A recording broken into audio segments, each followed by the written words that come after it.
Welcome to The Lock Shop with Nielsen and Hustler, powered by Coolbet Canada.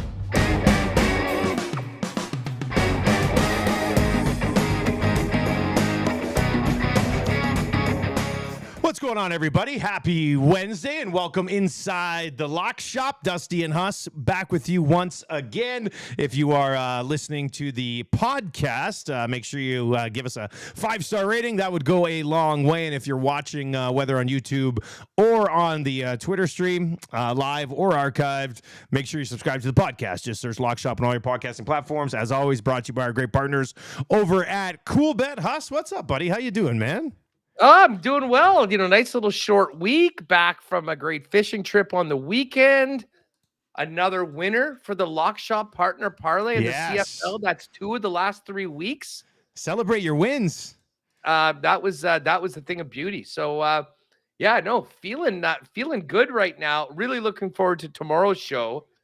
And of course, are you doing the Bomber Elks game tomorrow? Of course you are. I am doing the Bomber Elks game tomorrow, and then I got the Lions Stamps on Saturday in Vancouver, which should be a really good game. I think that's going to be a great game. Yeah, just 3 games this week, so we're going to have to put our heads together and get that partner parlay rocking early tomorrow. But we'll be back on sort of at the normal time of the Lock Shop. But, considering how things have gone with our golf picks, we did not want to miss out getting ready for the FedEx St. Jude Championship now that we're into the FedEx Cup playoffs without Justin Thomas. What do you think he makes the Ryder Cup team? I mean, if he does, it's just because he's friends with everybody. Based on performance, he probably shouldn't be there. So that's something. Hey, I did just quickly want to say, you had me stunned there. There are 4 games in the CFL this week. You scared me. Isn't there 3? No, there's 4. Thursday, Friday, Saturday, Sunday. Yeah, no, you scared me. I was like, what? There's only 3 games? I don't know why I said it in a high voice like that. Maybe one of them's off the board right now. Oh, yeah. Toronto, Ottawa off the board because of Chad Kelly, maybe? That's it. Okay, that's it. That makes sense. Yeah, because it's Bombers, Elks. What are these lines right now, actually? Do you have it up? I'm just looking at my schedule. What are the numbers right now? You can tell I just used the Coolbet CFL section as my schedule. Yeah. It's like, that's all I need to know. When's the game and what's the line? So the Bombers are 12.5-point favorites against the Elks tomorrow. The Riders are 5.5-point underdogs in Montreal. Although I guess I was talking to John Hodge today on Winnipeg Sports Talk. Cody Fajardo hasn't practiced. There still is some question as to whether he's going to. He's got to play against the Riders, doesn't he? That would be very disappointing if he doesn't play against the Riders. He's got to grind out. He's a tough dude. He'll push through. Yeah, I'm sort of with you on that one. So Montreal 5.5-point favorites, and then BC. Oh, this has gone down actually. It was 6 during WST. BC is now 5.5-point favorites, and I don't know. Just quickly, Calgary with big win over the Argos on the weekend. Yeah. I mean, with Kelly getting knocked out, probably changed things for sure. But Calgary run the ball down the throat of the Argos. I mean, that was with Dedrick Mills. Kadeem Carey obviously going to be back in the mix here right away. So I was pretty impressed. And Jake Mayer had like the 4th highest completion percentage in CFL history. Now, I'm not sure he threw a ball further than 15 yards down the field, but he completed 91% of his passes against a defense that's just a bunch of ball hawks. They lead the league in interceptions. He's thrown the most. They just kept it, out into the flats, quick things over the middle. And yeah, I think he had 2 incompletions.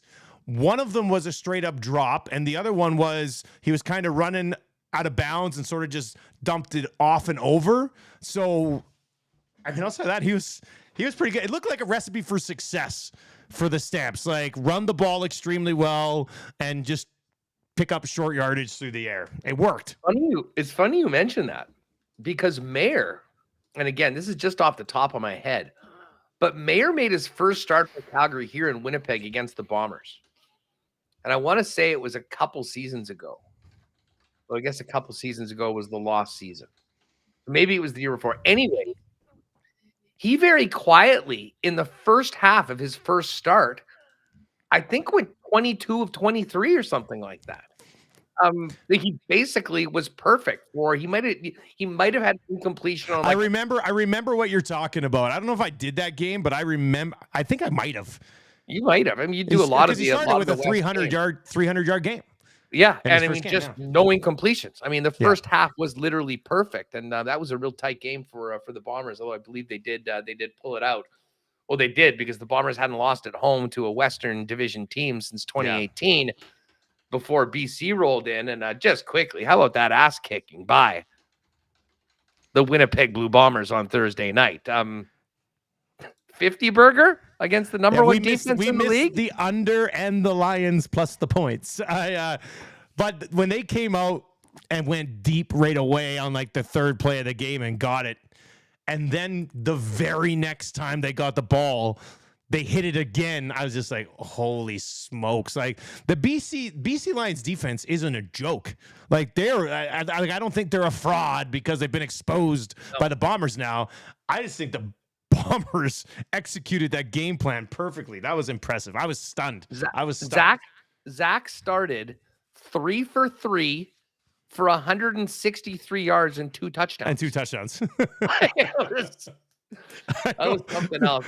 Anyways, was nuts. I wonder how bad it could get tomorrow night, but we can get into that on tomorrow's show when we make our picks, because tomorrow morning they're teeing off at FedEx St. Jude. Yes, they are. Get these in. Let's go before it's all said and done. Now, I believe this is a no-cut event, right? I mean, once you get down to the final 70, and then the cut down to the 30. This is going to be we won't be having cuts. So it is funny. I mean, if you look at the top 10s and the top 20s, they're juiced up a lot more, but obviously there's half as many guys in the tournament. I mean, a top 20 bet in a 70-person field is essentially just betting that they'll be in like the top 35% or so of the tournament. So that's why you see numbers like Scotty Scheffler minus 400 to be top 20. But it's an interesting field. I mean, obviously it's top heavy because we've got all the best guys. Scheffler's the favorite at plus 675. You've got John Rahm and Rory McIlroy at 10 and 11. Pat Cantlay, interestingly enough, the number 4 spot at 18, and then everybody else 20 to 1 or above. It's sort of a big group. And, I always tempted to sprinkle on Scheffler or Rahm, but I think for this first event, where those guys really don't have the pressure that some of the guys lower down have. Yeah. I kind of think that I'm kind of looking away from those top players. Although I see you've got Rory and your guy Henley in that group. I did. This was a weird board for me to build because I'm not on any of those 18 to 1s in the 20s, even in the 30s. So I decided to I mean, I guess you could technically say I'm kind of all in on Rory here at 11 to 1, but Rory has been like near perfect for the last 3 months. Like here's Rory since the PGA Championship: T7, T7, T9, 2, T7, 1, T6. Like it's just a steady diet of any event he plays in. He's been top 10 so far, and I just don't. I know we said that about Scotty Scheffler for a long stretch of the season as well, but Rory is just playing outstanding golf right now. So I looked at I will kind of clear the air here. I was thinking about throwing Cantlay in. I think he's at 18 to 1, but he hasn't played in a while, and he hasn't played well in a little while as well. So I decided to get away from him, and I was torn on Henley. I had Henley in, I had Henley out. I thought about throwing Vic in there at 22 to 1, but I came back around to Henley, who I know you guys doubted him last week in the top 20, but he was Big L. I mean, he was great. He was excellent. I thought he was going to get the job done. He doesn't. Glover does, and we've got Pat's picks. Pat was pissed because he's been on Glover for like 3 weeks in a row, and then went away from him, and it didn't work out as he ended up winning this past event. But I mean, Henley's just been a steady diet of top 20s. He's playing extremely well coming in. So yeah, I threw Henley on there, and then I can't get away from JT Poston. Like I can't. I think this is 3 weeks in a row, and obviously with a stronger field, you're going to get him here at 65 to 1. 1, which is, I've got Rory at the top at 11-1. So I was like, you know what? Let's stretch it out a little bit. But JT Poston is putting up Scotty Scheffler and Rory type of numbers. John Deere Classic T6, Genesis T6, Open Championship was 41, 3M Open T2, and Wyndham was T7. Now, I know it's not this field, obviously, but this guy's been playing excellent golf for 2 months. I think, and I don't know how much we know about the history of JT Poston, but this has to be the best stretch of his career by far. Like, he's been absolutely lights out. So 65-1, Hus, you mentioned some of the guys a little bit further down and how important it is. Both Henley and Poston roll in playing extremely well. So I'm going to add them to a card that obviously features Rory, and we do have our partner parlay that's been posted all day. We'll get to that as well. But where are you at here? Yeah, well, I'm rolling up with Big Vic Hovland. And as I said, looking at the odds board, I mean, listen, all those guys in the top 5, I mean, I can make a case why they're damn good players and they'll be in the mix. But Vic, I think Vic's just taken it to another level this year. He had the win. He's consistently been good, and he seems to really rise up playing against top players. We've seen it with him being in the mix in the majors all year long, and it's a little different. It won't quite have the major feel to it, but there's a lot of money on the line, and I really do like just the way that he's played all season long, and I certainly think he's going to be in the mix to win this FedEx Cup by the time we get to the end of it. So I'm going to sprinkle in Vic. I think he was in the top 20 last year here, did not win the event. But certainly, if he gets on a groove and, maybe the other top guys aren't quite where they're at, he could absolutely win. So I'm going to go 22-1 on Vic. Then I'm going to throw down on Ricky. And we've talked a ton on Ricky so far this year. And listen, 33-1 in a field like this maybe isn't the best number.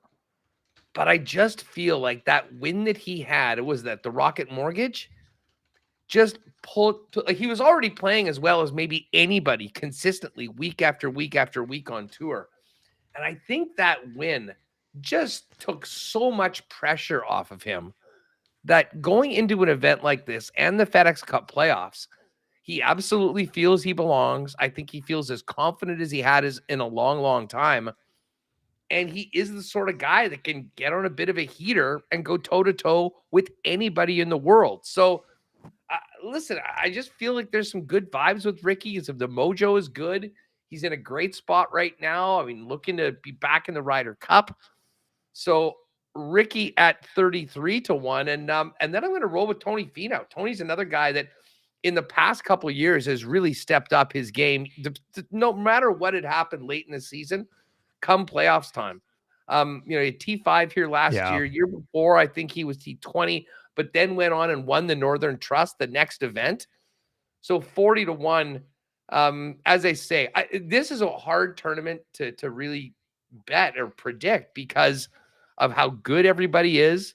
And there's no clear guys. So I'm looking for some value players that I do sort of like to cheer for. Certainly all three of these guys are very popular picks on the Lock Shop. So we're going to start it off with with Fino along with Ricky and Vic as the picks. The outrights. I do actually here. Let's get to Patty's picks first. I'm looking at it. He would really like our boards here. Yeah, he absolutely would. Let's see. Where are we here in the Lock Shoppers? Here we are. So Pat has Rory, he's got Fowler and Hovland. So he's with me on Vic and with Ricky. He's with you on Rory. And then he's also got Sam Burns, who's at 40-1. He likes Sam Burns. Those are his out. Yeah, he definitely does. His other bets, he's got Tommy Fleetwood and Vic Hovland in the top 10. And let's just see what those numbers are. Fleetwood plus 200 top 10. Vic is plus 160 top 10. And then your boy, the Postman, who actually I have picked a couple weeks recently, he is top 20 at plus 165. I don't mind that plus 165 for that. So those are his bets. So we certainly do like Fowler, and listen, we do have a partner parlay, which we'll get to in just a minute. But I did have two other wagers that I threw in that I'm on.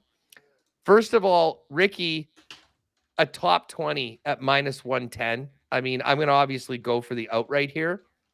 But I think that these other numbers for Ricky Fowler are very, very live. Like, obviously, he could not win the tournament, but plus 450 top 5, plus 225 top 10, plus 220, sorry, top 10, and top 20, where he has lived for the past few months in a shorter field at minus 110. I really like. But maybe my favorite one, sort of off the grid pick, is a guy that was an old favorite of mine that I used to bet him all the time, and then he just dropped out. He was off the tour for a little while. He has been playing lights out. Who is this? That is my guy, Benny On. On. He's had a second recently. He was, I believe, 7th last week. Benny On is back, and he's got a ton of confidence right now with the way that he's been playing. He honestly has been like right there with the top guys over the course of the past month or so. Played well over in Europe as well. So Benny's just on a bit of a heater. Do I expect him to win the tournament? No, I don't. Although I see he's sitting there right there with the postman at 65-1, but plus 350 for a top 10. I think Ben can do it. I'm sprinkling that, and I hope to see the former Cal grad in the mix on the back 9 at the FedEx St. Jude. I have 2 other ones. I got Harmon top 20 plus 120, considering how well he's been playing, and then Ricky top 10 plus 220, and you already laid that one out a little bit. I don't mind that at all. Let's plug this Greggy's golf special, and then we'll get to our Lock Shop partner parlay that we put together in our Lock Shoppers text group earlier today. Greggy's golf special is plus 600. Vic, Fowler, and Fleetwood all top 20 to be all top 20 plus 600. And then the Lock Shop partner parlay, a few of the boys that we've already talked about. I threw the postman in here to finish top 20. Haas is on his boy Tony Finau top 20, and then Pat, the other guy that we mentioned that he had there, Sam Burns top 20. So if you like Tony Finau, JT Poston, and Burns all to finish top 20, that's actually paying plus 1,400, which is 14-1 for those of you who look at it that way. And boy, I like both of those options, buddy. I'm not gonna lie. Yeah, totally. Listen, I think Poston, Burns as well. Burns when he's hot. I mean, he's not just a top 20 player. I mean, he's gonna be pushing for wins. And we all remember what he did at the match play.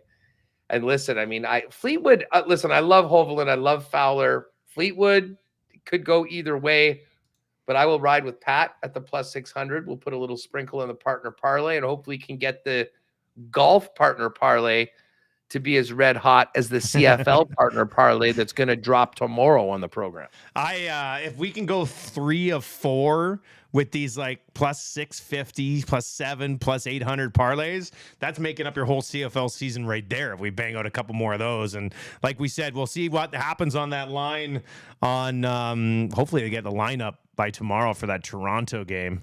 We'll sort it out. We'll sort it out one way or the other. But yeah, can't wait. We've been having some fun with these CFL episodes, man. Fits in really well. Fits in really well for a couple of CFL hardos like ourselves, you know? If you thought the CFL shows were fun, though, my man, just you wait.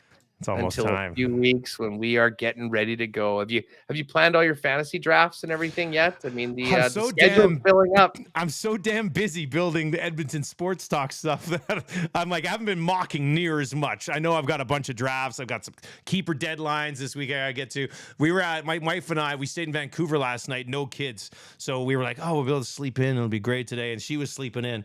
But I'd woke up around 7 o'clock this morning and I was watching the NFL Network preseason camp like stuff. I was just like, man, I am a degen.